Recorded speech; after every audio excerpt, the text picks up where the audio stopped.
Здравейте! Днес ще ви покажа още една джаджа, която закупих също от китайския сайт Gearbest. Това е мини компютърче, които нашумяха през последната година и най-вероятно ще изместят големите компютри. Ами, ето го като цяло какво е. Кутийка, плоска кутийка. Отзади има антенка. Ето така, за да се види антенката. Тя е за да приема от рутера интернета. Ами с устройството да започнем. Отпреди на панела, първото, което виждаме, това е бутонът за пускане и спиране. И до него индикацията, когато работи, ще светне червено. Също две USB-та, 2.0 и слушалки. Изход за слушалки, ако не искаме да се чува в монитора и колонките. Отстрани няма нищо, отдолу също, отзади. Първо антената, както казахме. След това следва място за TF карта. Микро USB. Микро SD е картата. Аз даже съм сложил една малка. Тук вътре. Виждали са, не са ли вижда? Чакай така да направим. Ето видя се сега. Още две USB-та. HDMI. Това е входа от телевизор или от монитор. В зависимост от къде ще гледате. LAN кабела, когато интернета ще бъде от кабел. И от тук е напрежението 12 волта. Чакай, че така не се вижда нещо. Ето сега се видя. Адаптер че 12 волта. Включва се с кабел. Така, отдолу. Отдолу произведено в Китай. Това е ясна работа. Пипо. Уребрено е от всякъде, да може да диша и да не загрява. Няма друг вентилатор за охлаждане. От другата страна също. Ето от тая страна. Също за да излиза въздуха. Това е в общи линии като устройство. Сега, къде остана тук да видим адаптерчето да ви покажа. Ето идва с това адаптерче. Тук да се вижда по-добре. Така. 12 волта. 12 волта. Ето го и другият му край. Чакай сега. Айде. Покажи се да те видят хората. Къде се криеш там? Ето го, къде е и другия край. Така, сега произведено е малко по-особено. Ето вижте отпреди самия щекер. Това е, понеже е произведено за щатите. Плоски са тяхните щепсели, не са като нашите. Но пък за Европейския съюз идва с допълнителен адаптер. Ето сега ще ви го покажа. Ето тая джаджа. Тя върви в комплекта. И се включва, отзади има място, ето, включва се тук вътре и става за нашия стандарт. Просто произведено е за щатите явно и затова е така. Но не е проблем, работи, няма страшно. Така, преминаваме към включване.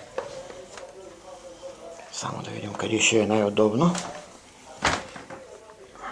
Да го сложа, за да се вижда.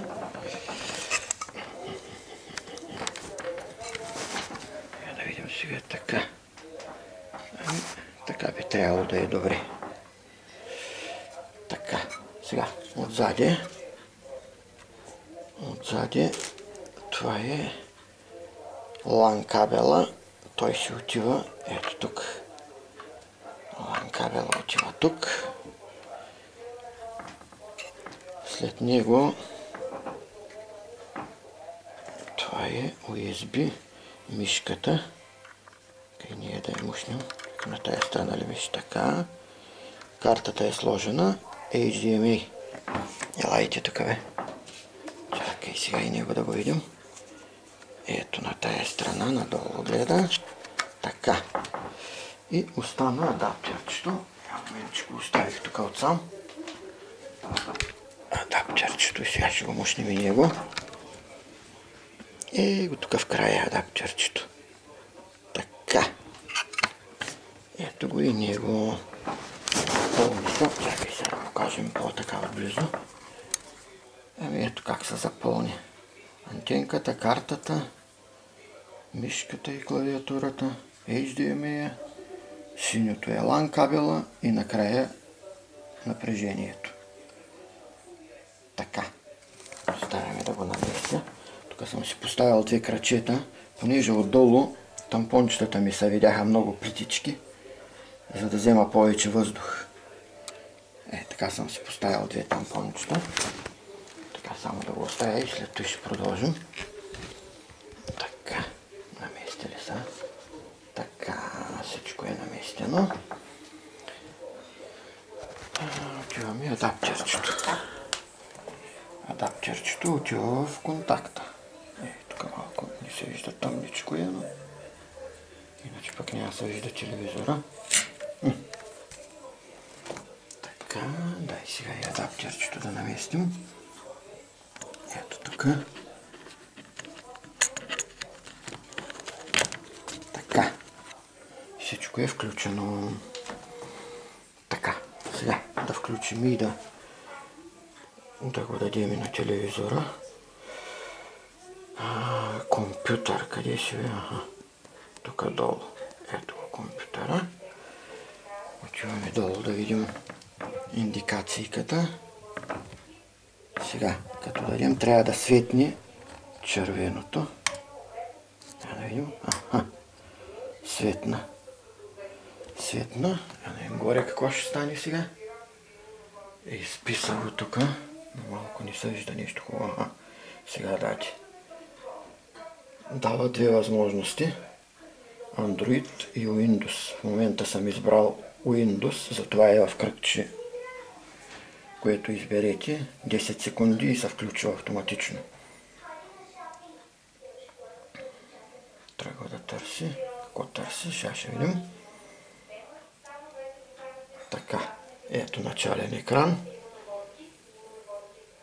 Датата. Месец и дата. Хубави снимки слагат. Мишката излезе. Да я вземем сега. Така, мишката излезе. Трябва да се кликне един път, за да излезе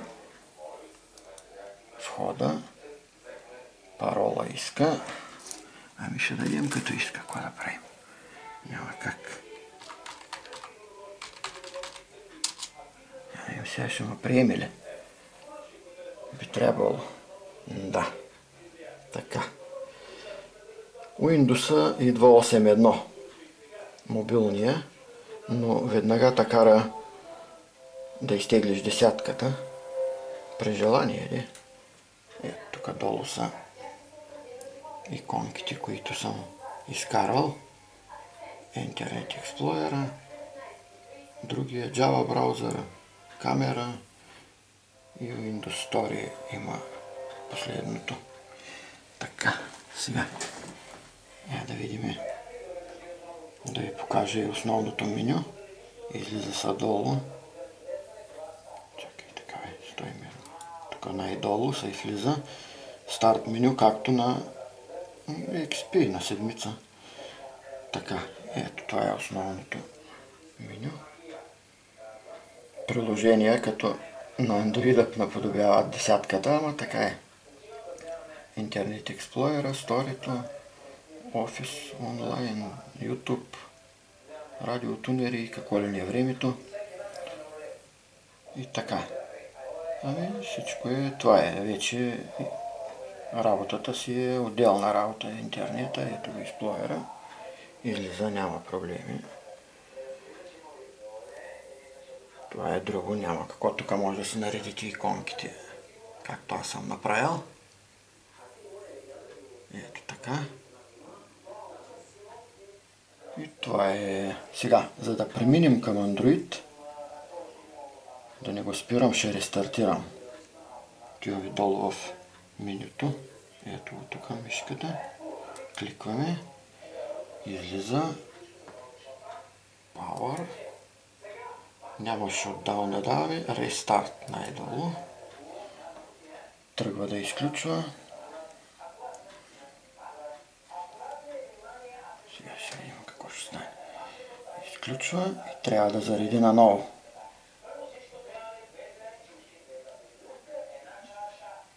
Така, ето тръгна наново да зарежда. Сега като се покажат 10 секунди, аз трябва да избера Android, за да премини на Android. Ето, избрах го. И сега OK. Иска OK, за да тръгне. Ето му OK. И ще зареди Android. Така. Тръгва да зарежда.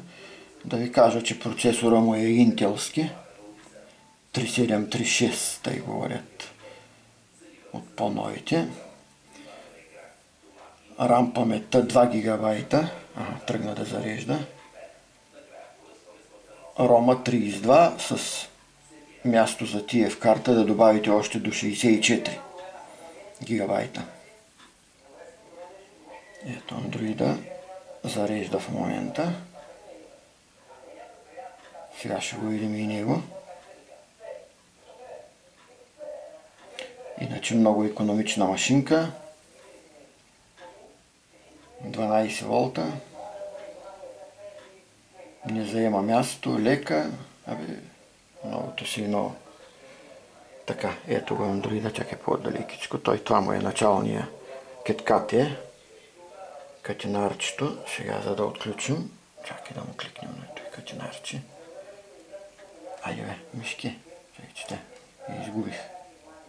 Къде отиде? Ето е. Който е?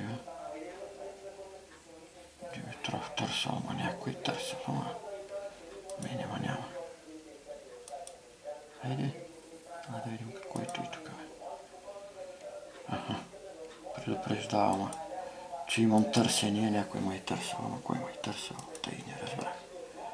Както и да е. Да си влезем сега първо, пък ще видим после. Надолу го дръпваме и излизат приложенията.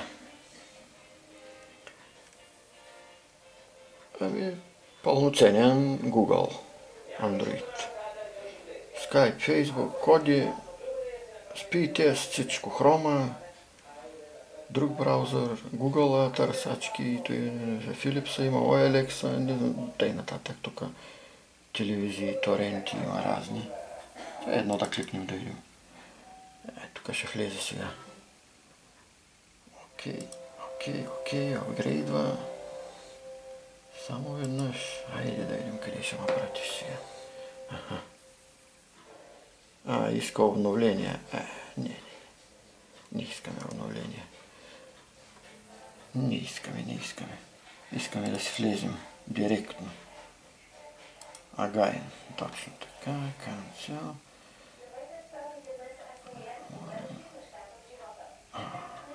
Water.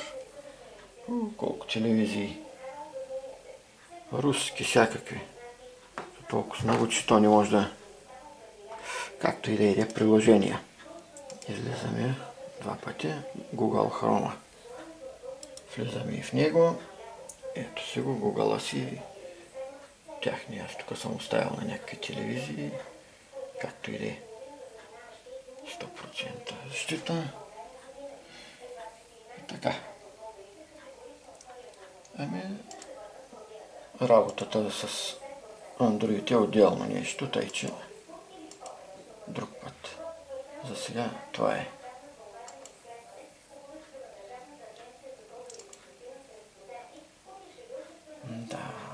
Смятам да съм бил полезен. Вече ще видим. Очакваме доставка на други стоки. Да видим какво ще е. Тук отдолу се излиза Влизате отново в приложенията. Като натиснете рестарт, компютъра ще ви запита какво искате. Изключване, ребут, режим, самолетен тих и тъй излизане.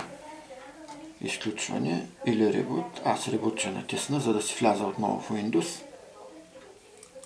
Ето къде е, окей. Изключване изписва и веднага излиза. И така. Абе, Windows си Windows. Ще го оставим там за сега. Ами за сега това е. Ето Windows отново ще си излезе, като го избера. От мен е до чуване и до нови срещи. Ето го последно. Чашата.